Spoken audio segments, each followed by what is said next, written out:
Сәлем оқырмандарым, бүгін сіздермен табиғи коллаген болып саналатын өте пайдалы холодец тағамы рецептімен бөлісемін. Видеоны мұқият қарап шығып, сіз де дайындап көріңіз. Рецептіңізді лайк басып, каналыма тіркелуді ұмытпаңыз. Каналы пайдалы рецептерге толы. Холодец жасау үшін бізге бар болғаны қойдың, жылқының немесе сиырдың аяғы қажет болады. Ал кеттік, бірге дайындайық. Ең алдымен аяқты морозильниктен алып, суға салып, жақсылап жуып, тазаланған аяқ болсын, сонда да жақсылап өзім тазаладым тағы да.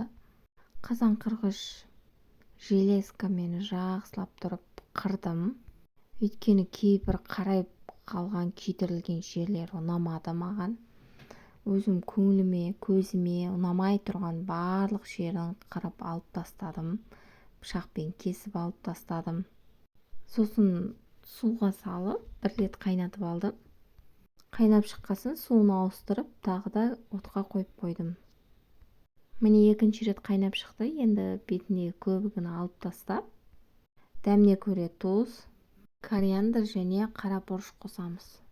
Ал енді баяу отта 3-4 сағат қайнатамыз. Еттері жұмсап піскен соң, сорпасы да осылай қоюлау болады. Ішіндегі еттерін, сүйектерін алып, бөлек ыдысқа турап аламыз. Ал сорпасында майда сүйектері қалмас үшін ситадан бір өткізіп аламыз сорпасын.